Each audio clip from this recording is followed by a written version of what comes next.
프랙처 타프니스 앤 임팩트 테스트 쪽을 공부하게 될 겁니다. 지난 시간에 했던 데 이어서 지난 시간에 그리피스 세오리를 했어요. 그죠? 자, 오늘 여기 할 차례죠?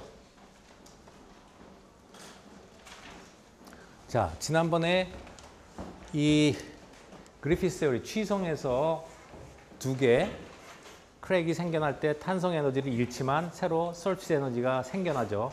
그래서 두 개가 서로 경합을 하는 그 크리티컬한 경계가 어디냐 하는 식으로부터 그리피스 세오리를 유도했어요. 근데 실제로 이것은 100% 취성인 경우에 취성만 있을 때 해당하는 거고, 실제적으로 우리가 어떤 응력을 가했을 때 그 크랙 팁 부분에는 이런 데서 그 소성 변형이 일어난다. 그러면 소성 변형에 필요한 에너지를 우리가 외부에서 가한 데서 빼고 나머지가 이 또 균열이 생기는 데 쓰이겠죠. 그래서 실제적으로 소성 변형이 여기다 더해지게 되면 이쪽에 감마 S 텀이 아니라 감마 S 더하기 감마 P, 이게 플라스틱 데포메이션에 필요한 에너지예요. 소성 변형에 필요한 에너지.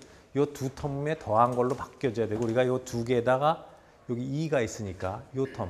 이건 굉장히 그 재료하고 관계되는 텀이죠. 재료의 물성하고 관계돼요. 재료의 역률, 탄성 개수하고 재료의 표면 에너지, 재료의 소송 변형에 필요한 에너지.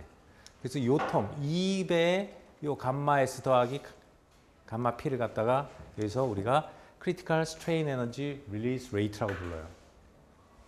실제적으로 그리피스 세오리에서는 이 감마 P가 없지만 플라스틱 데포메이션이 일어날 때는 이 텀이, 이 플라스틱 데포메이션 텀이 더해져야 된다 하는 얘기죠. 그만큼 스트레스가 더 필요하게 될 거예요. 왜냐하면 내가 밖에서 준 에너지가 일부는 소성 변화하는 데 쓰이고 나머지가 균열이 생기는 데 쓰일 테니까 당연히 이것은 좀 올라가겠죠. 그리고 여기 그리피스 세오리에 보면은 우리가 그 전에 KT라고 해서 스트레스 컨센트레이션 팩터라는 걸 배웠어요. 그 크랙 팁 부분에서 곡률 반경의 관계에서 이 루트에 비례하는 거 배웠을 텐데, 여기 보면은 그 곡률 반경식이 들어가 있지 않아요. A에. 그리피스 세오리에서 이 가정하기를 어떻게 했냐면, 요 A의 A는 이 홈이죠. 크랙인데, 그 장축의 길인데, 그 코너에 그 곡률 반경은 충분히 작다는 가정이 있어요. 그래서 그거는 항상 뜯어져 나갈 수 있는 거예요. 그러니까 여러분이 혼동하면 안 되는 게, 그때 스트레스 컨센트레이션 팩터가 시그마가 그 맥시멈 값보다 크게 되면 이게 터진다고 했는데, 그거는 터질 수 있는 가능을 얘기한 거고, 여기서 뭐라고 얘기했냐면 그리피스 세오리에서는 A하고 이 표면 에너지가 서로 경합을 한다고 했잖아요. 그러면 예를 들어서 아주 곡률이 작은데 이런 곡률을 갖는 거하고 똑같은 곡률은 같지만 조그만 균열이 있을 때 이 곡률은 충분히 작다고 가정하고 이 곡률 때문에 그 곡률 반경 때문에 스트레스가 집중이 안 돼서 이것이 터지지 않는다는 것은 배제하고, 이거에 대한 지금 크라이테리온을 얘기하고 있는 거예요. 그러니까 뭐냐면 여기는 다 작다. 그런데 요게 어느 정도 길이가 돼야지 이 프랙처가 일어난다 하는 얘기를 하고 있는 겁니다. 그래서 여기에는 곡률 반경이 없어요. 요 식에는. 무슨 말인지 알겠어요? 곡률 반경은 이미 충분히 작아서 터져나갈 수 있는 조건은 돼 있어요. 하지만 터져나갈래도 A하고 감마와의 이런 관계가 맞아야지 균열이 시작이 된다 하는 얘기예요.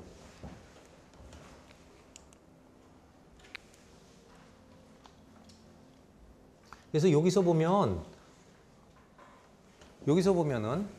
요 시그마에다가 파이 A, 이게 이 루트가 있으니까 루트 파이, 시그마에다가 루트 파이 A를 이쪽으로 곱해주면은요, 그럼 여기 남는 게 루트 2,0,0 모듈러스하고 감마 S가 남는데, 이쪽은 아까도 말했지만 머티리얼의 프로퍼티라고 했어요. 그죠? 재료가 갖고 있는, 재료마다 다른 값들이죠. 물론 A도 다르지만 A하고 다르게 A는 어떻게 만드냐에 달라지지만 이런 것들, 이것도 뭐 달라지는데, 이건 재료가 고유로 갖고 있는 그 재료의 그 특성이에요. 프로퍼티. 왜 이렇게 오늘 이상하게 움직이지 이게? 꺼졌다 켜졌다 그러지? 자, 그래서 여기 보면은 이제 스트레스 인텐시티 팩터라는 게 나오는데, 스트레스 인텐시티 팩터. 지난번에 배웠던 KT는 스트레스 콘센트레이션 팩터예요. 이것은 스트레스 인텐시티 팩터라고 해서 K라고 쓰는데, K는 여기 본 것처럼 K는 여기는 시그마 루트 파이 A. 조금 전에 왜 시그마 곱하기 루트 파이 A라는 텀이 그리프스 대오리에서 이렇게 한쪽으로 곱해지면 나오는 걸 봤죠. 그 다음에 여기는 K는 1.1 시그마 루트 파이 A라고 했는데 결과적으로 시그마 루트 파이 A의 요 앞에 어떤 상수가 하나 붙어 있어요. K는 실제로 Y 시그마 루트 파이 A. 우리가 이것을 스트레스 인텐시티 팩터라고 불러요. 그럼 여기서 Y는 이제 맥의 변수인데 상수예요. 근데 저 디멘셔널리스인데 Y는 이 균열의 모양, 쉐입하고 관계가 있어요. 그래서 여기처럼 속에 이렇게 들어가 있는 거, 속에 들어가 있는 경우에는 우리가 약 1이 되고 그 다음에 속에 들어가 있으면 사실은 이게 굉장히 두꺼워야 됩니다. 크랙에 비해서 이 폭이 굉장히 두꺼운 경우에요. 그 다음에 이렇게 가장자리에 있는 크랙의 경우에는 약 1.1. 그래서 이게 균열이 어떤 형태로 있느냐에 따라 가지고 그리고 이 외부의 C편이 어떠냐에 따라 가지고 달라지는 값들인데 뭐 하여간 어쨌든 쉐입에 관계되는 값이라고 봤을 때 중요한 것은 둘 다 어쨌든 시그마 루트 파이 A라는 텀에 비례하게 되고 요 K를 우리가 스트레스 인텐시티 팩터라고 한다. 그러면 요 우리가 이거 프랙처 타프니스라고 정의를 했는데 KC를 프랙처 타프니스는 지난번에도 봤어요. 우리가 커브에서 스트레스 스트레인 커브에서 그 면적이 타프니스하고 관계가 된다고 그랬는데 얼만큼 이 인성이 있느냐 하는 거를 나타내주는 척도인데 프랙처까지의 타프니스예요. 그러니까 이 재료가 파괴될 때까지의 얼만큼 우리가 이 재료가 질기냐, 견뎌주느냐 하는 얘기를 하는 건데 요것은 물질의 이런 어떤 조건에서 어떤 온도에서 측정하느냐 혹은 어떤 환경에서 측정하느냐 아니면 로드 레이트를 어떻게 하느냐 그러니까 빨리 잡아당기느냐 천천히 응력을 가하느냐 하는 것 따라서 다 달라지는 값들이에요. 근데 어쨌든 이것이 어떤 조건에서 정해졌다. 이 물질에서 하나 정해졌다 그러면 이 값이 이거보다 크게 되면은 이제 파괴가 일어나겠죠. 그 스트레스 인텐시티 팩터가 프랙처 타프니스보다 크면은 재료가 균열이 일어날 거예요. 그리고 스트레스 인텐시티 팩터는 여기처럼 시그마 루트 파이 A가 될 거고. 근데 이 단위가 굉장히 좀 이상해요. 왜 파이는 상수니까 시그마가 메가파스칼, 스트레스의 단위죠. 혹은 PSI든지 뭐지. 메가파스칼, 뉴턴 퍼 미터 제곱. 그거에다가 여기 루트, 이게 길이니까 길이의 단위의 루트. 그러니까 PSI를 이거는 영국 단위니까 루트 인치로 하든지 아니면 미국식으로 하면 메가파스칼 루트 미터 하는 단위가 아주 특이한 단어가 나와요, 이게. 그러면 이거 왜 이렇게 껌뻑껌뻑거리면서 가지?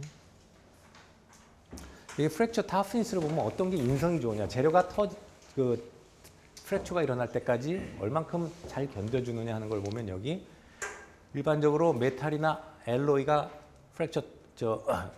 이 프랙처 타프니스가 굉장히 크죠. 다이아몬드, 여기 세라믹 같은 건 굉장히 낮아요, 이것이. 왜 그러냐면 굉장히 취성이 있기 때문에, 브리틀하기 때문에. 그렇겠죠. 여기는 이제 높고 폴리머도 낮고 그래서 이런 금속들 혹은 합금류가 굉장히 그 프랙처 타프니스가 높은 걸 알 수가 있어요. 이건 테이블이니까 참고하시고 여기 단위를 보면 메가파스칼 루트 미터로 나와 있어요. 자, 그러면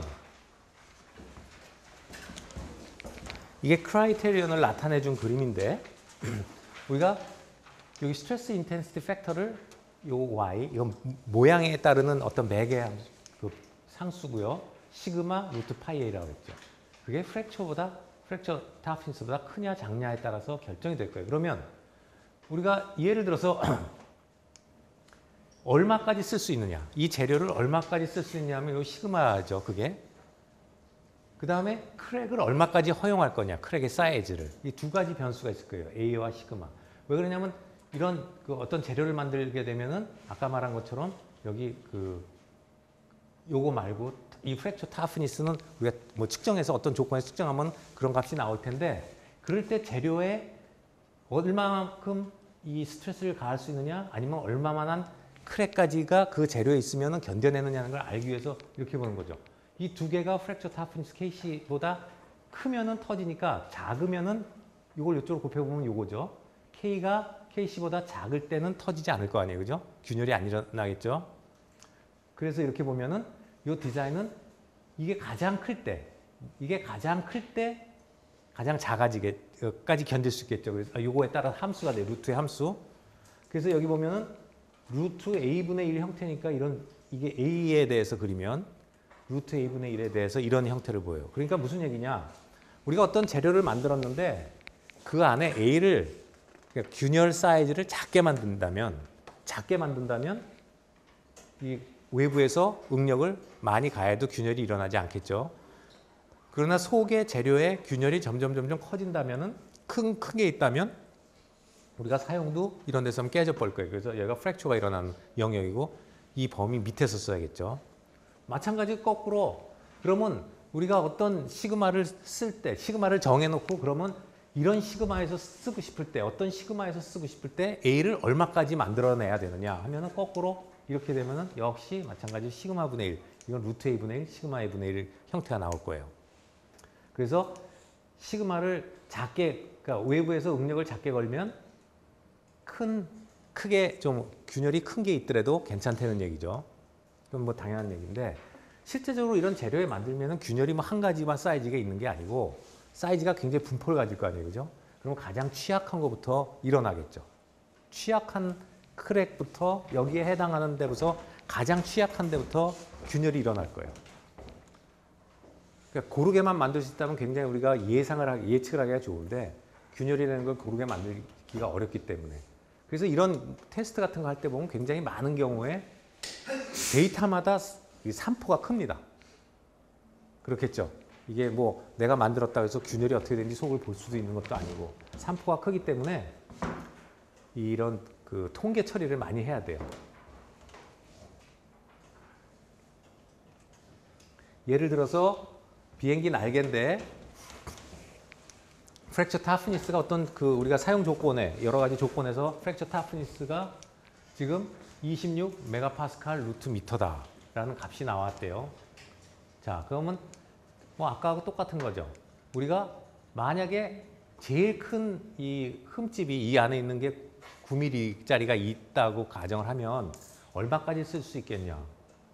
그 만약에 요 9mm까지 있을 때 페일리어를 112까지 쓸 수 있단 말이에요. 그럼 이제 이 Y값 뭐 이런 게 다 집어넣으면 112까지 쓸 수 있을 때 만약에 같은 재료를 이런 특성을 갖는 재료를 4mm짜리까지만 허용하게 만든다면 그러면 얼마까지 견딜 수 있느냐 하는 얘기잖아요. 그러면 이 값 갖고 이거 같으니까 결국은 루트 A분의 시그마 요거 두 개 곱한 거 루트 A 곱하기 시그마가 양쪽이 같으면 되겠죠. 딴 건 다 똑같으니까. 그래서 112메가파스칼에 9mm짜리면 4mm면 얼마냐 하면은 약 168메가까지 균열 프랙처 없이 견딜 수 있다 하는 얘기예요. 그래서 큰 균열이 있으면 균열이 클수록 불리하겠죠. 스트레스를.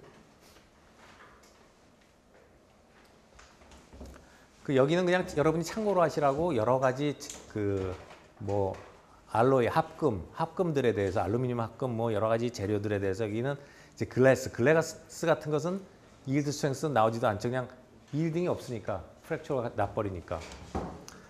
그래서 여기 메탈 같은 데 경우는 이일드 스트렝스 다 나와요. 여기는 이제 프레스 데포메이션이 일어나는 재료들이니까 세라믹 그냥 브리틀해 버리니까 여기 K1C는 조금 이따 설명하고 이렇게 보면 이거 세라믹에 비해서 훨씬 큰 걸 알 수가 있어요. 프랙처 타프니스가.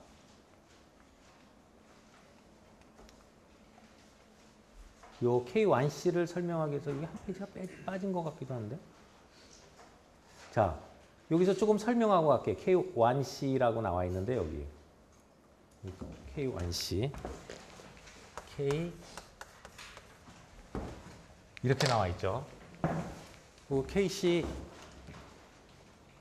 이 KC가 지금 프랙처 타프니스라는 건 여기서 알고 있고요. 근데 1이 뭐냐? 이건 이런 거예요. 어떤 재료가 파괴가 일어나는 모드가 여러 가지가 있어요. 텐사일 모드가 있어요. 텐사일 모드. 텐사일 모드라는 것은 재료가 뜯어져 나갈 때 만약에 이렇게 균열이 있다고 합시다. 그럼 균열 위아래로 잡아당기면 뜯어져 나가겠죠. 절로 터져 나가겠죠. 이런 모드가 완 모드예요. 모드 완. 텐사일 모드예요. 그 다음에 이렇게 틈이 벌어져 있는 걸 뭐 책에도 나와 있잖아요. 이렇게 아래 위를 밀어가지고 뜯어내는 형태가 슬라이딩 모드라는 게 있고 옆으로 찢어내는 거. 토션 모드. 몇 가지 모드가 있는데 지금 이것은 K1C는 이런 식으로 실험을 해서 얻은 값이에요. 이렇게 인장을 줘가지고. 그리고 뭐 여기에 보면은 플레인 스트레인 컨디션이라는 것도 나오고 뭐 복잡한 게 있는데 이 응력 계산하는 건 굉장히 복잡해요. 텐서가 나오고 그래요. 그래서 크랙이 이렇게 있으면 크랙 앞쪽에 이런 부분으로 응력이 XY 지방량으로 어떤 응력을 받나 뭐 이런 것들을 다 뭐 세트해가지고 각도하고 계산하고 다 그래요. 그래갖고 나오는데 어쨌든 K1 모드는 인장 모드다라고 하는 겁니다. 인장 모드에서 이렇게 나와요. 근데 이제 이런 K1 값을 구하려면 굉장히 쉽지 않아요. 정량적인 값을 이렇게 구해내지만 이 실험 장비부터 고가고 실험하기가 쉽지 않아요. 그래서 쉽게 하는 방법이 그러나 이것은 정량적이진 않고 정성적인 좀 정성적으로 프랙처 타프니스를 구하는 방법이에요. 인성을 정성적으로 구하는 거예요. 아까 그 K1C 같이 이렇게 뭐 이렇게 찍고 뭐 슬라이딩하고 이런 거는 정량적으로는 구할 수 있지만 뭐 좀 측정이가 샘플 프리퍼레이션 그러니까 샘플 만드는 것도 쉽지 않고요. 그래서 임팩트 테스트라는 걸 하는데 임팩트 테스트의 원리는 여기 보면은 severe testing case라고 했어. 굉장히 가혹하게 실험을 하는 거예요. 극단적인 실험을 하는 거예요. 그래서 이렇게 극단적인 실험을 하게 되면 머티리얼이 더 브리틀해진다. 같은 재료도 아까 보면은 K값, 프랙처 타프니스 값은 그 로딩 레이트라든가 여러분 이렇게 생각을 하면 돼요. 엿 같은 걸 갖다가 살살 잡아당겨서 끊는 거하고 확 잡아당기는 거하고는 다를 거 아니에요. 그죠? 임팩트는 그거의 극한 상황에 망치로 딱 때리는 거예요. 먼저 이걸 잠깐 해보면 간단한데 여기 이제 샤피 테스트가 있고 이제 아이자 테스트가 있는데 두 가지 방법이 있는데 이 샘플을 만들어 가지고요. 요 V 나치라 그래. 쉐브론 나치라 그러는데 이 주유소에 가면 쉐브론 그 기름집 그 기호가 이렇게 갈매기처럼 이렇게 그 병장 그 계급장처럼 이렇게 파져 있어요. 홈이 이렇게 파져 있어요. 쉐브론 나치라 그래요. 나치라는 것은 홈을 파놨다는 얘기예요. 그래서 이렇게 이게 다 규격에 맞게 가공을 해야 돼요. 그래가지고 여기다 이렇게 물려놓고 여기서 이런 햄마가 각도기가 있어요. 그래서 햄마가 이렇게 해서 딱 때리고 갑니다. 그러면 여기에 순간적인 로드가 가해지는 거죠. 재료에. 그럼 어디가 부러지겠어요? 여기가 부러질 거 아니에요. 그죠? 홈이 있으니까 다른 데가 안 부러지고 여기가 딱 부러질 겁니다. 그러면 여기서 출발해서 딱 가는데 이게 나중에 어디 가서 뭐 제일 최고로 올라간 지점을 얘가 체크를 해줘요. 그럼 차이가 있겠죠. 이 차이는 뭡니까? 여기 포텐셜 에너지가 이쪽 포텐셜 에너지로 바뀐 건데 그럼 나머지는 높이까지 못 올라간 이 차이는 얘가 샘플이 깨지는데 흡수가 된 에너지일 거 아니에요. 그죠? 그걸 갖고 측정하는 거니까 간단하게 해요. 원리는 간단하죠. 그 아이자 테스트는 이 샘플을 이렇게 거는 게 아니라 물려놓고 세로로 걸어놓고 낯을 넣고 이렇게 세로로 찌는 방법이에요. 그래서 뭐 비슷한 방법인데 어쨌든 이런 게 이제 임팩트 테스트예요. 임팩트 테스트 하면 아까 설명했지만 굉장히 가혹한 조건이에요. 엄청 로딩 레이트가 엄청 빠른 거죠. 순간적으로 땅 때려버리니까. 그렇게 되기 때문에 아까 여러분들이 얘기했듯이 천천히 잡아당길 때보다 확 때리게 되면은 브리틀해지고 재료가 그 다음에 타프니스가 더 줄게 나타나죠. 알겠죠?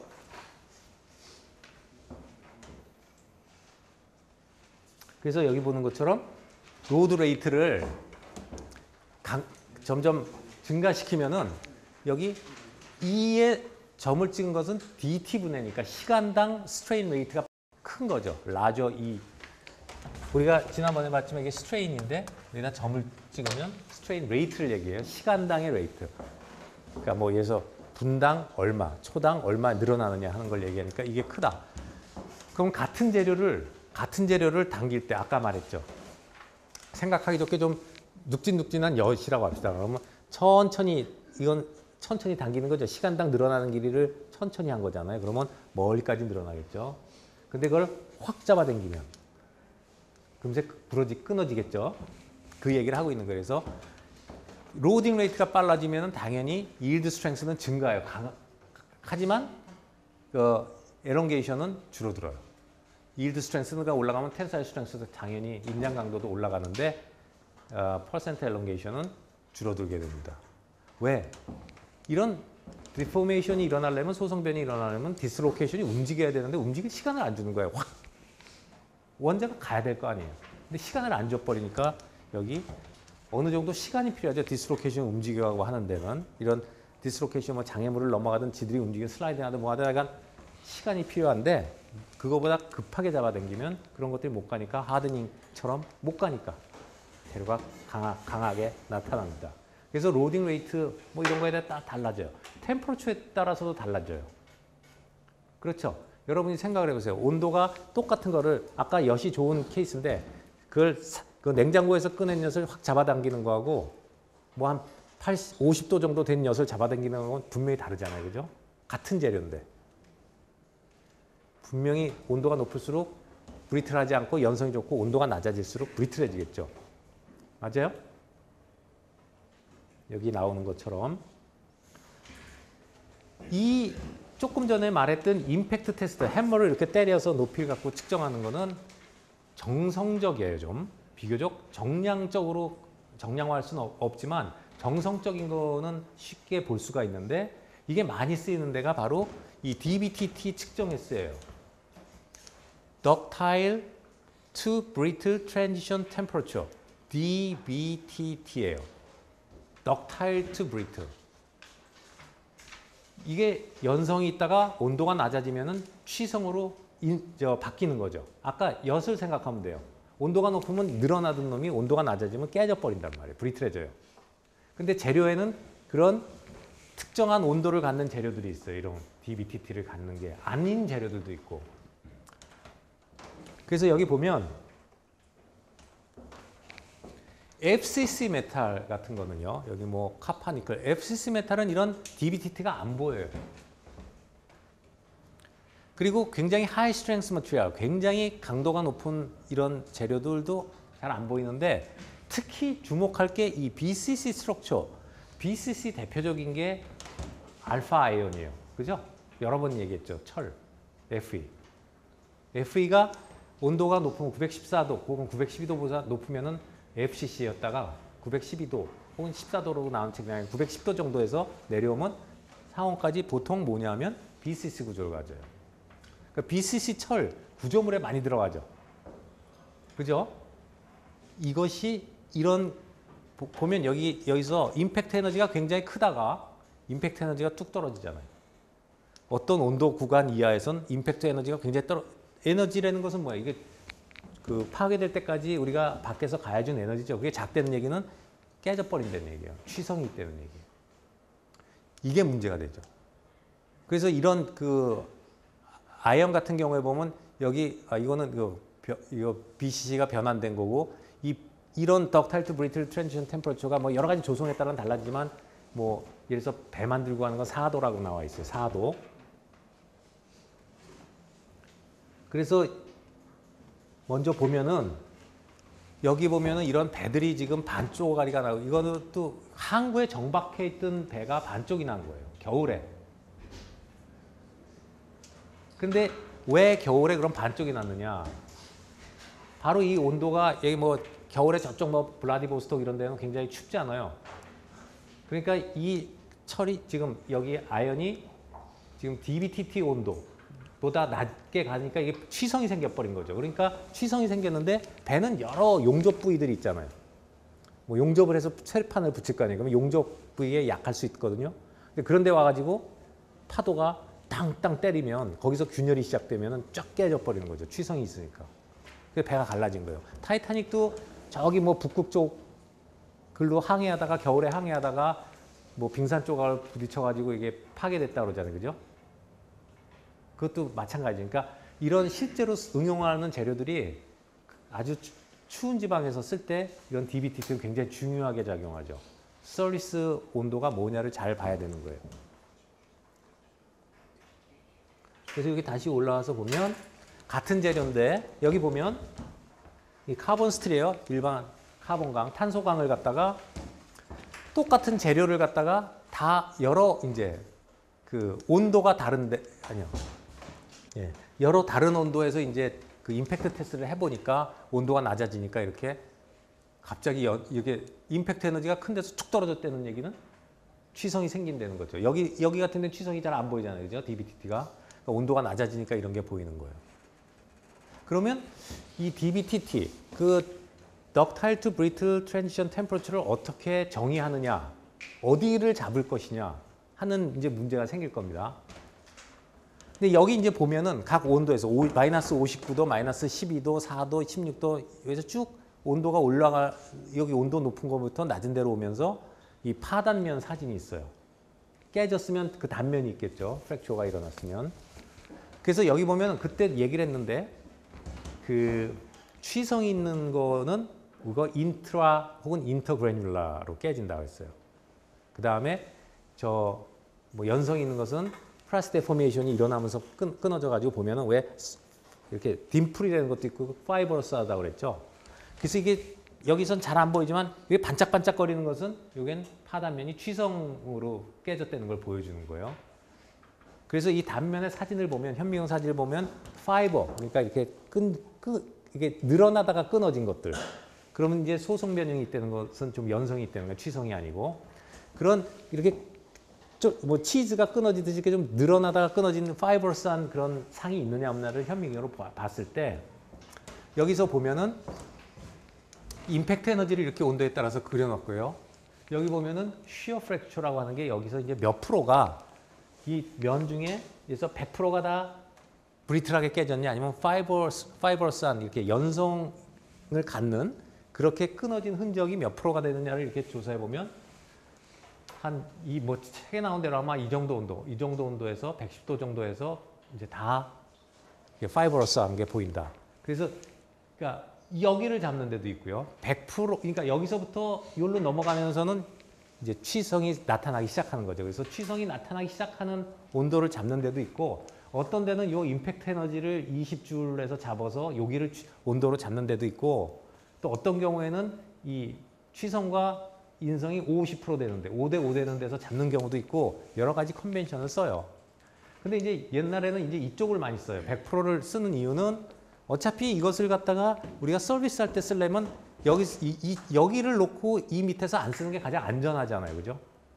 취성이 조금이라도 생기는 거를 피해서 쓰는 게 좋을 거 아닙니까? 좀 안전을 고려하면. 그러니까 이제 이렇게 하기도 하는데 뭐 이것은 여기를 잡기도 하고 뭐 또 여기를 가운데 50%를 잡기도 하고 여러 가지 컨벤션이 있다 하는 걸 알아두고 어쨌든 이렇게 단면 사진을 해갖고 봐요. 그래서 이런 거를 갖다가 아까 말한 것처럼 뭐 K1C를 구하기 위해서 인장 모드로 해서 다 하면은 정량적인 값은 알 수 있지만 굉장히 까다로워요. 측정이. 그런데 임팩트 테스트는 샘플을 쭉 만들어 가지고 낯이 만들어서 딱 때리면 좀 편하게 구할 수 있다는 거죠. DBTT를. 그래서 아까 말한 그 샤피 테스트나 아이자 테스트 같은 거는 이런 임팩트 테스트는 여기에 이런 데 적합하다 하는 얘기를 하는 거예요.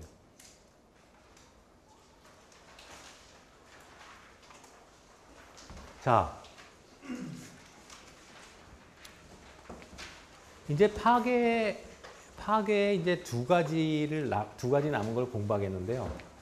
이 두 개의 파괴가 퍼티그하고 피로라는 겁니다. 피로. 사람도 피로하면 쓰러지죠. 피로 현상이라고 해요. 퍼티그. 그 다음에 뒤에 나오는 크립 두 개. 이 이제 두 개의 파괴가 나왔어요. 아까 같은 파괴 같은 것은 그냥 일반 그 스트레스 상태에서 우리가 줬을 때 파괴가 되는 거고. 이 퍼티그는 뭐냐면 반복 피로예요. 다이나믹한 스트레스예요. 스트레스가 정적인. 여태까지가 다 스태틱이었다면은 뭐 햄마는 그런 건 아니었지만 로딩 레이트가 굉장히 빨랐던 거지만 퍼티그는 예를 들어서 스트레스가 사이클릭한 거예요. 근데 사이클릭한데 원래는 사이클릭하더라도 이게 만약에 파괴가 일어나는 뭐 스트레스가 시그마 C가 얼마다 근데 그 시그마 C에 도달하지 않았는데도 파괴가 일어나는 거죠. 왜? 다이나믹한 사이클릭한 그 스트레스가 반복으로 가해지기 때문에. 그래서 테스트를 이런 식으로 해서 이게 이제 이렇게 돌면서 한쪽이 밴딩 됐다, 컴프레션 됐다 하면서 계속 밴딩, 컴프레션을 C편에다 주면서 그러면서 측정을 하는 장비인데 여기 보면은 몇 가지 정의가 있는데요. 스트레스가 varies with time. 그래서 여기 보면은 이런 식의 사이클로 바뀌는데 이런 경우가 대부분이죠. 이게 이제 평균 스트레스예요. 여기다 놨는데 여기서 왔다 갔다 하는 거죠. 위아래로. 이게 진폭이 클 수도 있고 작을 수도 있고 또 사이클이 클 수도 있고 작을 수도 있고 파장이. 그 다음에 어떤 경우는 이 민이 제로에서 텐션이 됐다, 컴프레션이 됐다. 이게 마이너스면 컴프레션이니까 텐션이 됐다, 컴프레션이 됐다 이렇게 그래서 이 민 값이 0에 올 수도 있어요. 그럼 한 번은 이렇게 잡아당겼다, 한 번은 같은 스트레스로 압축을 했다, 인장했다, 압축했다 이런 경우가 되겠죠. 그렇죠? 그리고 또 이게 반드시 사인이 아니라 이렇게 뭐 찌글찌글찌글하게 해서 형태는 이렇게 전체적으로는 웨이브지만 이 각각에 다를 수도 있어요. 그죠? 이런 것들이 다 여기 포함되고 그랬을 때 요 진폭 있죠? 이것을 우리가 여기서 말하는 S라고 표현해요. 스트레스 앰플리튜드. 스트레스의 진폭이라고 얘기해요. 스트레스 앰플리튜드예요. 근데 여기서 보는 것처럼 퍼티그라는 건 뭐냐? 퍼티그는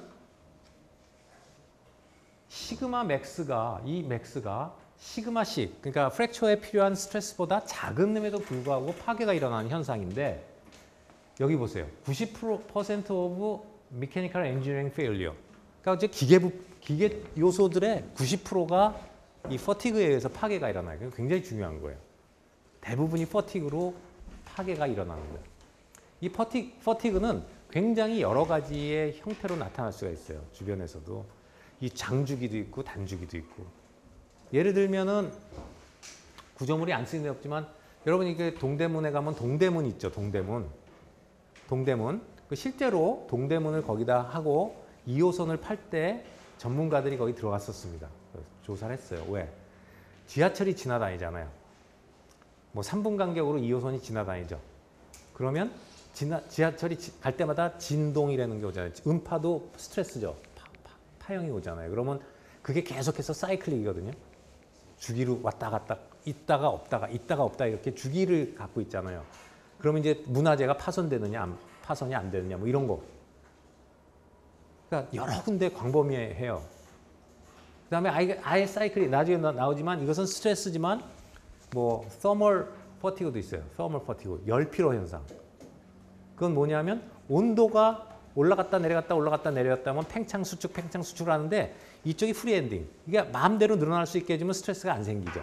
근데 얘가 자유롭게 이제 열을 받아서 늘어났다 줄어들었다 하고 싶은데 어떤 게 막고 있으면 어때요? 얘는 반대 스트레스를 받는 거예요. 늘어나고 싶은데 못 늘어나면 얘는 컴프레션을 받고 줄어들고 싶은데 못 줄어들게 하면 텐션을 받을 거예요. 그러니까 얘도 계속 재료가 열 피로를 받아요. 이제 그런 것도 열 피로도 주기가 작은 것도 있지만 예를 들어서 봄, 여름, 가을, 겨울. 사계절이 되면은 겨울에는 추웠다가 여름에는 더웠다가 봄가을에 그런 것도 큰 광범위한 사이클로 볼 수 있잖아요. 열 피로. 뭐 여러 가지 하여간 많이 나와요. 그래서 여기 보면은 스트레스 앰플리튜드를 우리가 S라고 그랬는데 이 재밌는 게 두 가지 종류가 있는데요. 재료들이 이런 특성을 보이는 재료와 이런 특성을 보이는데 뭐냐면 이 페러스 알로이. 그래서 페러스 알로이니까 철 합금 계열이니까 철이나 뭐 타이타늄 알로이도 여기 들어가고 하는데 이건 뭐냐면요. any number of cycles to failure예요. 몇 번 반복을 하면은 이게 failure가 일어나느냐. 그러니까 오래 가면 오래 갈수록 좋은 거죠. 그죠? 이 사이클이 계속 반복돼도 안 깨진다는 얘기예요. 근데 여기 보세요. 아까 이것이 뭐였냐면 평균 값에서 우리가 진폭을 얼마나 주는 거였죠. 스트레스가 진폭이 크면 클수록 빨리 깨진다는 건 상상이 되잖아요. 그죠? 당연히 이게 높으면 오래 못 가서 깨지겠죠. 사이클 수가 작은 데서. 조금 스트레스를 낮춰주면 점점 낮아질 거예요. 그런데 어떤 스트레스 이하가 되면 요 진폭이 어느 정도 이하가 되면은 안 깨진다는 거예요. 그러니까 리미트가 있는 거죠. 그러니까 스트레스를 많이 걸어주면 사이클이 금세 가서 깨지고 프랙처가 일어나고 점점 페일리어라고 그러죠. 페일리어가 일어나요. 페일리어. 이상 이제 크립에서는 럽처라고 하고 파손이라고 하나? 이쪽에서 퍼티그는 또 페일리어라는 얘기를 써요. 일반 학계에서는 프랙처라고 쓰고 다 깨진다는 얘기인데 페일리어라고 쓰는데 이 페일리어가 안 일어난단 말이에요. 어느 정도 진폭이 작아지면. 그러니까 그 안에서 쓰면 안전한 게 이런 철합금, 철계 합금이나 아니면 타이타늄 합금 같은 게 거기에 속해요. 그래서 이것을 우리가 퍼티그 리밋이라고 그래요. 퍼티그 리미트. 퍼티그가 일어나는 한계다. 그거보다 낮으면 안 일어난다는 거죠. 그런데 이런 non-ferrous alloy, 알루미늄이나 카파나 마그네슘 같은 것은 저런 퍼티그 리밋이 없는 재료예요. 그러니까 스트레스가 낮아도 파괴가 일어나요. 물론 사이클은 오래 버티지만 페일리어가 계속 이게 리밋이 없이 내려가는 이런 두 가지 종류가 있어요. 알겠어요? 이건 종류가 이렇게 있다니까 뭐 그렇게 알아야지 뭐. 보통 이걸 잴 때 처음 이 높은 스트레스를 얼만큼 주고 측정을 하기 시작하면 그 텐사일 스트렝스의 TS, 텐사일 스트렝스, 이 재료가 갖고 있는 텐사일 스트렝스의 약 3분의 2 정도 값을 갖고 시작을 해요. 퍼티그를 실험을 할 때 일반적으로. 그 다음에 좀 낮추고 거기서 낮춰가면서 실험을 해서 이 데이터 포인트를 잡아내요. 물론 여기서 쓴 샘플은 못 쓰죠.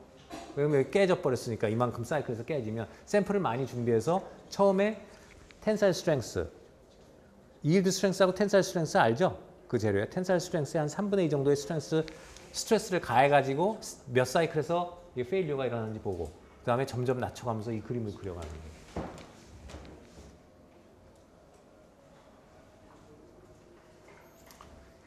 이 퍼티그에는 이제 이 실험식이 나오는데 크랙이 자꾸 늘어날 거 아닙니까? 그래서 이 퍼티그는 보면은요, 사이클이 만약에 10,000사이클에서 깨졌다. 그러면 그 사이클이 대개 처음에 크랙이 생기는 거, 크랙 포메이션, 그 다음에 크랙이 전파돼가는 거, 크랙 프로파게이션, 그 다음에 페일리어 이렇게 3단계로 나눠지는데 페일리어는 급속히 생기기 때문에 주로 우리가 관심을 갖는 데는 크랙의 포메이션, 크랙이 생성되는 거하고 크랙의 프로파게이션, 전파되는 이 두 단계로 나눠요. 그러면 예에서 10,000사이클에서 이게 페일리어가 일어난다. 근데 예에서 초기에 1,000사이클은 포메이션 하는데 1,000사이클이 들어갔고 나머지 9,000사이클은 전파가 되는 데 써서 최종 10,000사이클에서 페일리어가 일어날 수도 있고요. 예를 들어서 뭐 어떤 재료는 5,000사이클을 갖다가 균열 만드는 데 쓰이고 또 뭐 1,000사이클이 파괴가 돼서 균열을 만드는 데는 오래 걸리지만 전파되는 데는 몇 사이클 안 가서 깨질 수도 있고. 무슨 말인지 알겠죠? 그래서 일반적으로는 스트레스를 그 아까 앰플리튜드 그 스트레스 앰플리튜드를 갖다가 작게 걸면은 균열이 생기는데 오래 걸립니다. 사이클이. 근데 생기면은 금세 그 다음에 이거에 상대적으로 쉽게 깨져요. 근데 스트레스가 높으면 균열이 금세 생겨요. 그리고 그거에 비해서 저쪽에 가서 전파돼서 하는 게 상대적으로 이제 넘버가 사이클이 많아지는 거죠. 뭐 그런 것들이 있는데 어쨌든 한 사이클당 얼마씩 균열이 늘어나느냐 하는 거죠. 이게 dm분의 요거에 요 한 사이클당 얼마씩 균열이 커지느냐 하는 것은 델타 K에 M에 비례한다. 이 델타 K는 아까 배웠던 시그마 루트 파이, 파이는 뭐 상수니까 여기다 빼놨는데 파이에 비례하니까 이게 바로 뭐냐면 스트레스 인텐시티 팩터예요. 스트레스 인텐시티 팩터예요. 그래서 이 델타 시그마는 아까 여기서 본 것처럼 시그마 맥스와 시그마 미니멈 그 차이겠죠. 델타 시그마는 요 시그마 맥스에 하고 요거 시그마 이런 응력 아까 여기 써놨죠. 요것이 지금 시그마 맥스에서 시그마 미니멈까지 왔다 갔다 하는 거잖아요.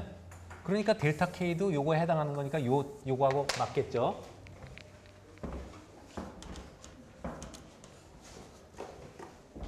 그런데 잘 보세요. 여기는 컴프레션이거든요. 이쪽은 컴프레션이에요. 컴프레션. 균열은요. 그때도 공부했지만 균열이 있는데 잡아당기면 지퍼가 뜯어지는 걸 생각해 보세요. 잡아당기면 뜯어지지만 누르면 압축을 하면 어때요? 안 뜯어질 거 아니에요. 근데 여긴 지금 압축을 하고 있거든요. 여기 0 이하는 다 압축이죠. 컴프레시브 스트레스예요. 그래서 델타 K가 이게 만약에 미인 값이 여기 위에 있고 이렇게 사이클이 놀면은 맥시멈 마이너스 미니멈 맞는데요. 델타 K가. 이런 경우라면 델타 K는 이 맥시멈에서 미니멈을 빼주는 게 아니라 0을 빼줍니다. 왜 그럼 저 밑은 크랙하고 상관이 없어요. 크게. 왜 그러면 크랙은 텐션에 의해서 지금 모두가 이렇게 벌어져서 뜯어져 나가기 때문에 이게 만약에 다 위에 있다면은 그냥 이 값에서 이 값을 빼준 거를 델타 K에다 집어넣어야겠지만 실제적으로 이렇게 지금 마이너스로 나는 압축 부분은 아니니까 여기서부터 이럴 땐 0까지. 이해가 되죠? 네, 크랙이라는 게 그렇잖아요. 그래서 뭐 이 시기에 하는 것처럼 뭐 이게 크면은 크랙이 빨리 자란다. 크랙 gets longer. 네. 이게 길면은 이게 빨리 자란다. 이게 비례한다는 거니까 당연히 A가 크면은 크다. 델타 S는 크다. 로딩 프리퀀시가 인크리즈 하면은 자주 이렇게 프리퀀시가 올라간다 해서 요런 것이 이제 재료마다 다른 거죠. 요 지수가 크면은 이게 빨리 커지는 거죠. 그래서 이런 이제 지수를 자기가 크립 테스트, 퍼티그 테스트를 해가지고 이런 데다가 봐가지고 이게 어떤 그 지수를 움직이는가를 갖다가 공부하겠죠. 근데 여기서 보면 이렇게 재료가 파괴가 돼도 항상 증거를 남긴다고 했어요. 그래서 이걸 프랙토그래피라고 그랬는데 파단면을 갖고 연구하는 거예요. 사진을 가지고. 여기 보면 이게 이제 어떤 재료가 퍼티그로 해서 퍼티그인지 뭔지 모르죠. 근데 봤을 때 이렇게 빗살무늬가 나오죠. 이걸 우리가 그 비치 마크라고 그래요. 해변에 가면 이렇게 모래가 이렇게 파동이 생기잖아요. 비치 마크. 혹은 클라임 쉐어 마크라고 그래요. 조개 보면은 대합 쪽에 이렇게 껍데기에 보면 이렇게 빗살무늬가 쫙 있죠. 우리가 그런 걸 얘기해요. 그래서 이런 것은 이제 육안으로도 보입니다. 저 비치마크 같은 건 육안으로 보이는데 현미경을 가지고 전자현미경을 갖고 들어가면 요 주름 하나 사이에 막 수천 개의 주름이 보이기도 해요. 수천 개의 주름도 보여요. 그러니까 그걸 우리가 스트라이에이션이라고 그래요. 줄무늬, 스트라이에이션이라는 말을 쓰는데 이 비치마크 같은 것은 그냥 육안으로 보일 때도 있어요. 물론 안 보일 때도 있지만 뭐 보일 때도 있는데 이 스트라이에이션은 굉장히 그 사이즈가 마이크론에 가까워가지고 아주 굉장히 작아서 그래서 전자현미경으로 보여요. 근데 그러니까 이 비치마크 하나가 스트라이에이션이 막 모여서 생긴 거예요. 그럼 예를 들어서 어떤 재료가 있는데요. 균열? 여러분이 아까도 그 책에서 봤지만 균열에 이렇게 가운데 있는 것도 있고 가장자리 홈 같은 것도 있잖아요. 근데 예를 들어서 우리가 어떤 게 플라스틱 데포메이션에 재료를 쓰는데 뭐 늘려서 쓰든지 하면 플라스틱 데포메이션에서 성형해서 쓰는 거 아니에요.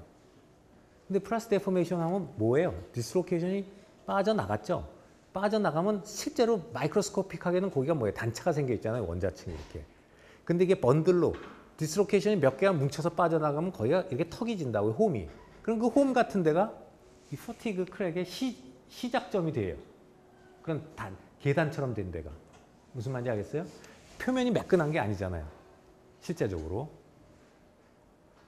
그리고 이게 꼭 나이테 같아서 예를 들면은 지하철이 어떤 재료가 지하철 때문에 이게 파괴가 됐다고 합시다. 근데 퍼티그로. 근데 낮에만 다니잖아요. 그러면 이렇게 낮에 가다가 저녁엔 진동이 없으니까 서요. 그러면 저런 무늬가 생겨요. 또 갔다가 또 쓰면 이렇게 데이 바이 데이 하루 이 주기를 갖고 이런 게 생겨난다고. 그래서 이런 힌트를 프랙토그래피를 보면서 이게 어떻게 해서 이런 원인이 생겼고 이게 어떻게 퍼져나가서 이 페일리어가 일어났구나 이런 것을 공부하는 거죠. 연구해가지고 그 다음에 이제 방지를 해야 되니까 그런 걸. 그래서 퍼티그를 이 방지하는 법은 우리가 이미 배웠는데 어떻게 하면 되냐면 크랙이 전파되는 거를 막으려면은 압축을 줘야 되잖아요. 그죠? 눌러줘야 되죠. 지퍼가 자꾸 트어져 나가는 걸 막으려면 눌러줘야 된단 말이에요. 그럼 어떻게 하느냐? 이렇게 여기다가 뭐 이건 샷피닝이라고 그랬는데 케이스 하드닝. 이게 이런 기계 부품 요소의 표면을 강화시키는 거죠. 왜? 여기다 쐐기 같은 걸 박아 넣는 거예요. 그래서 고용을 시키면 되죠. 그래서 뭐 탄소를 집어넣거나 뭐 질소를 집어넣거나 나이트라이딩이나 뭐 카브라이제이션, 침탄 뭐 이런 말을 쓰는데 탄소를 침투시킨다. 침탄. 그래서 이런 거를 갖다 총칭해서 케이스 하딩이라고 그래요. 케이스. 이런 쇳덩어리 표면을 갖다가 단단하게 만드는. 그럼 마모 제품 같은 거에는 균열이 크랙이 처음에 생기면 퍼티그 하면은 계속 기계가 동작을 막 하면은 그 크랙이 퍼져나갈 거 아니에요. 그러니까 표면을 강하게 만들어주는 거예요. 그래서 임포즈, 부여하는 거죠. 컴프레시브 스트레스를 서피스에다가 갖다 집어넣어요. 그러면 컴프레션을 많이 집어넣으면 집어넣을수록 더 높은 스트레스에서 견디죠, 이게. 아무것도 안 했을 때는 텐사일이 크면은 크랙이 퍼져나가기 쉬우니까 스트레스가 낮아도 깨져버리죠. 이렇게 보면 되죠. 이렇게 보면은 같은 스트레스를 걸었을 때 텐사일이 큰 놈은 넘버 오브 사이클이 얼마 안 가서 페일리어가 일어나고 적당하게 텐사일을 근데 컴프레션을 제로나 컴프레시브를 걸면 큰 아주 사이클이 커지죠. 당연한 거예요. 그래서 샷피닝에서 이런 거를 갖다가 여기다가 뭐 로에서 카본 가스를 머문 거를 뜨거운 데서 이렇게 확산해서 집어넣든지 아니면 질소를 집어넣든지 혹은 크랙이 생길 수 있는데 아까 같은 대로 이런 균열이 생길 수 있는 데는 이런 데에 스트레스가 응집되기 때문에 여기를 이렇게 둥글게 만들어주죠. 코너 같은 데를.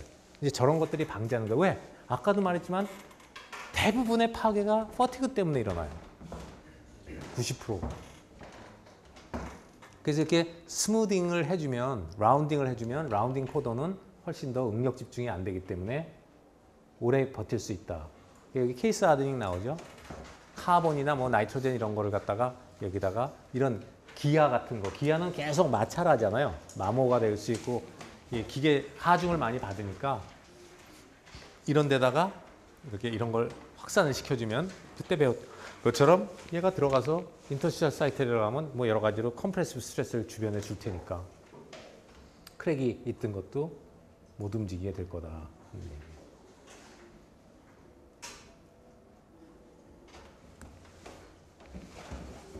자, 그 다음에 이제 마지막으로 나온 게 크립이에요. 크립은 기다는 뜻이에요. 기어간다. 크립.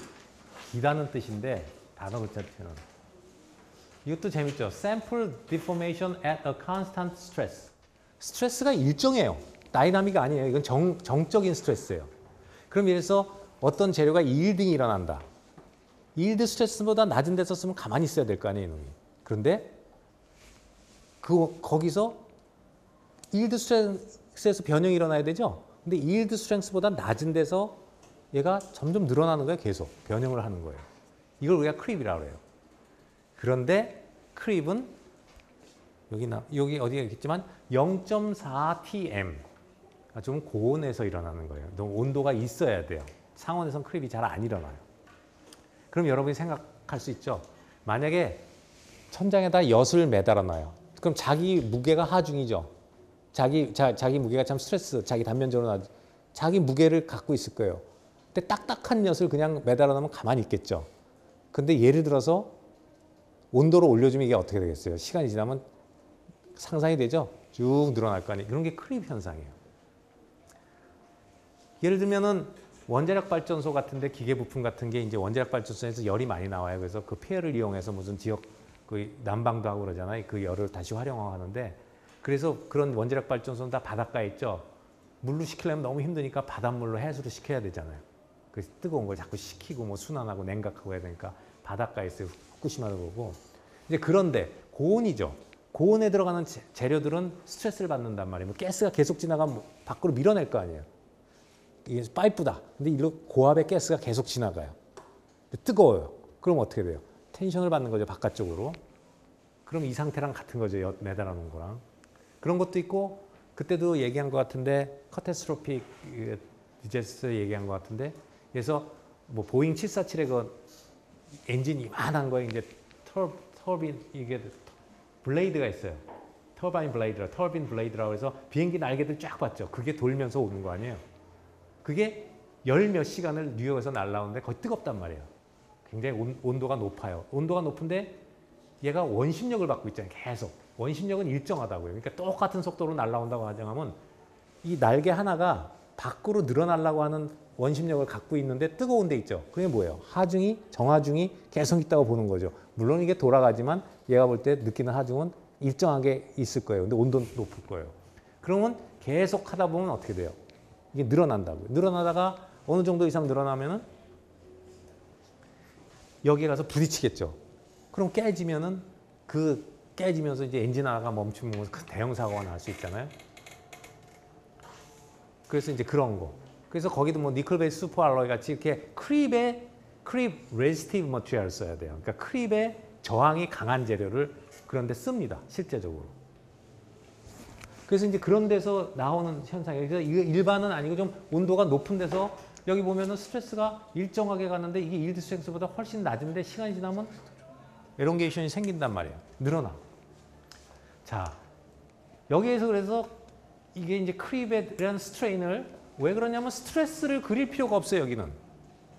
스트레스는 일정하게 주어 있으니까 이게 시간에 따라서 어떻게 늘어나느냐 하는 현상을 보는 거죠. 그래서 재료를 갖다가 이게 0초에 여기서부터 시작해서 재료를 이제 시험을 시작해요. 그러면 쭉 스트레인이 생겼다는 얘기는 이것은 뭐냐면 재료에다 갑자기 하중을 딱 이제 시작하려고 얼마 뭐 하중을 걸겠죠. 스트레스를 얼마 딱 거는 뭐 몇 psi를 혹은 몇 메가파스칼을 걸었단 말이에요. 그러면 바로 그 순간이 뭐예요? 탄성 변형이 일어나서 이만큼 쭉 늘어나겠죠. 재료가. 그리고 가만 놔둬 이제 시간이 지나갑니다. 이건 인스턴테이니어스 데포메이션은 시편을 딱 하중을 가자마자 생기는 스트레인이에요. 무슨 말인지 알겠죠? 이걸 갖다가 딱 이제 여기다 잡아당기기 시작해요. 얼마 하중을 딱 줬어요. 그러면 그때 이게 어느 정도 초기에 딱 늘어나고 그 다음부터는 슬슬 늘어난단 말이에요. 어떻게 늘어나냐? 처음에는 이 기울기가 늘어나는 레이트죠. dt분의 d가 이 늘어나는 레이트가 어때요? 점점 줄어들죠. 줄어들잖아요. 시간이 지날수록 늘어나는 율이 줄어들죠. 이 기울기가. 그러다가 일정하다가 점점 빨라져서 끊어져요. 여기서 이제 파괴를 갖다 failure라는 말, fracture라는 말 안 쓰고 rupture라고 그래요. 크립은 또 rupture라는 말을 써요. 파열됐다 그러나?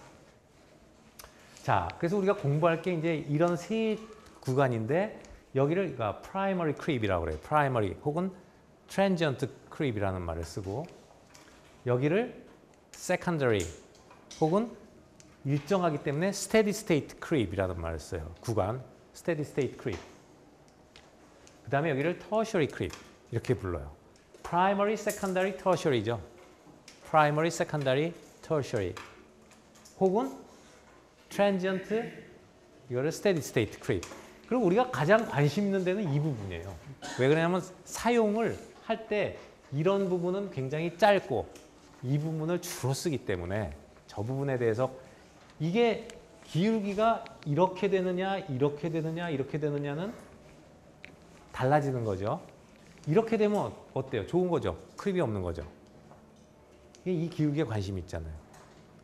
그러면 왜 이렇게 되느냐 하면은 이거는 두 가지가 싸우는 겁니다.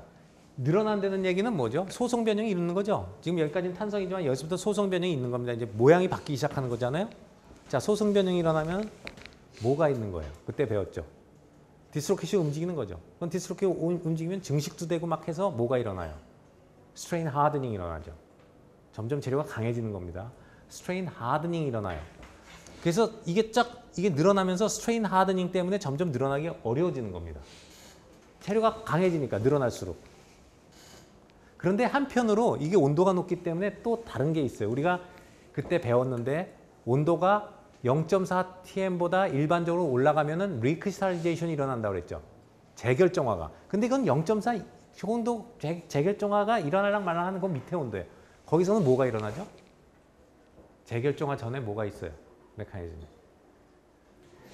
자, 리크리스탈리제이션이 있었고 그 다음으로 가면 그레인 그로스가 있었어요. 근데 그 초기에 뭐가 있었죠? 리커버리 구간이 있죠. 그래서 여기서는 온도가 있기 때문에 디스로케이션 막 증식도 하지만 서로 또 없어지기도 합니다. 그래서 여기는 뭐냐면 디스로케이션, 그러니까 이거 스트레인 때문에 생긴 스트레인 하드닝하고 리커버리 레이트이 서로 맞비슷하기 때문에 스테디 스테이트가 생겨나는 거예요. 여기는 리커버리보다는 워크 하드닝 때문에 이렇게 줄어드는 거고, 워크 하드닝이 더 강하니까 이게 이렇게 늘어나지 못하고 점점 줄어드는 거죠. 그리고 리커버리는 꾸준하게 일어나고 있을 거예요. 근데 초기에는 워크 하드닝이 더 센 거예요. 그러니까 워크 하드닝 때문에 이렇게 하다가 리커버리가 이제 어느 정도 따라잡으면 같이 가다가 마지막에는 파괴가 일어나는 거죠. 뭐 이 중에 하나가 네킹이 생길 수도 있고요.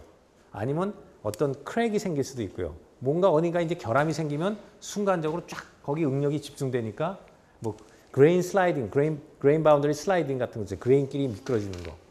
이 크립은 고온에서 일어나는, 그래서 어느 정도 온도가 있는 데 일어나는 현상입니다.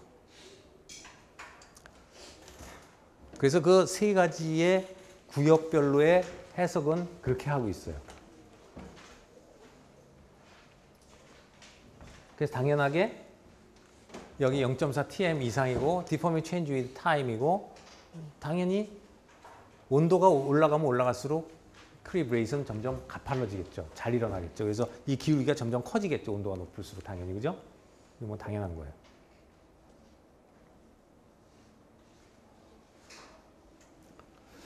이게 다 실험식인데, 그래서 스트레인 레이트를 갖다가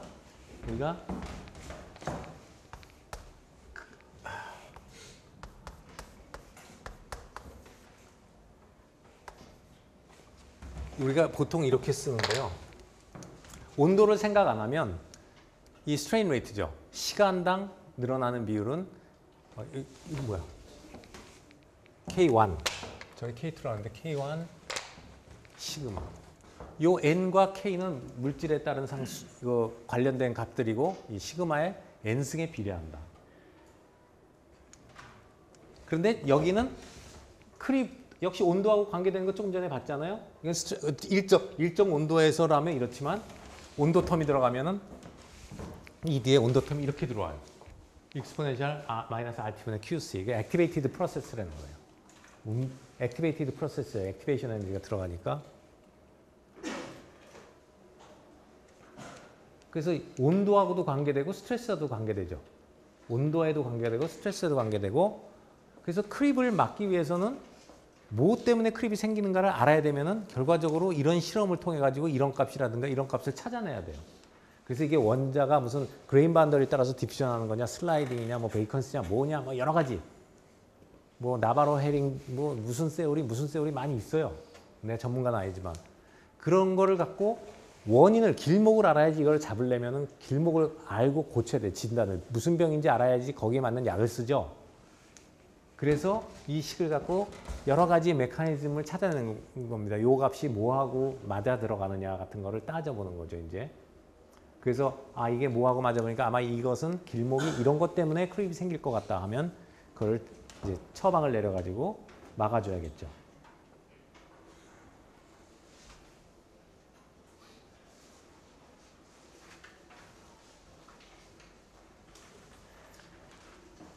근데 이제 크립이 오래 걸려요. 시간이 오래 걸리는데 내가 어떤 데 서비스를 받아야 되는 재료를 써야 되는데 얘가 언제까지 파괴될지 기다려가지고 그 뭐 이런 걸 다 할 수는 없잖아요. 그러니까 이제 뭐 가속 실험을 한다든가 온도를 높여서 실험해서 온도 낮은 데서 예상을 할 수 있는 거죠. 보정을 해가지고 뭐 여러 가지 하는데 그 중에서 이제 여기 보면 라슨 밀러의 한 가지 방법이 나오는데 뭐 그렇게 중요한 건 아니지만 여기 보면은 예를 들어서 이 사람이 테이블 하나 만들어 놔가지고 럽처 타임, 크립의 800도에서 20kg KSI를 가했을 때, kg PSI예요. 가했을 때 이 S590 아연이 얼마 견디냐 하는 거를 보라 그러면 이 S590에 대한 이 테이블에 가가지고 20kg를 딱 보면 어떤 이 라슨 밀러 이 지수가 나오는데요. 이 지수. 그래서 이 식에다 갖다 지수에다 집어넣어서 그냥 구해내면 되는 거예요. 그러니까 큰 의미는 없어요. 이렇게 간편하게 보라고 이 사람이 이 테이블을 만들어 놓은 거예요. 재료마다 이런 게 다 다른 게 있는 거예요. 그럼 여기서 내가 읽어보면 요것은 상수거든요. 이것은 뭐 이것을 예측하기 위해서 맞아 들어가는 상수니까 20은. 요게 온도, 절대 온도. TR은 L 값은 여기서 읽고. 그러면 뭐 몇 킬로다. 그럼 요 킬로다 그러면 여기서 읽어서 그 값 여기다 집어넣어주면, 여기다가 집어넣어주고 요거 온도 집어넣어주면 요거 20이니까 요거 구할 수 있잖아요. 그래서 예상을 하는 거죠. 얼마나 갈 수 있을까. 근데 이제 온도가 높으면은 뭐 디스로케이션이 움직이고 이런 것도 메커니즘이 될 수 있지만 온도가 높아지면 다른 것들이 많이 들어와요. 그러니까 온도가 높으면 크립은 세라믹은 브리틀하잖아요. 근데 엿도 브리틀하지만 온도가 높으면 연성이 생기죠. 마찬가지로 세라믹도 온도가 높으면은 크립 현상이 일어날 수 있어요. 디스로케이션이 움직이고 뭐 이래서 플라스틱 데포메이션이 일어나는 게 아니에요. 그레인 바운더리, 그레인들이 이런 그레인들은 옥수수 나달 같은 거라고 그랬죠. 결정 덩어리. 이놈들 사이는 그레인 바운더리가 있잖아요. 그레인 바운더리가 미끄러지는 거예요.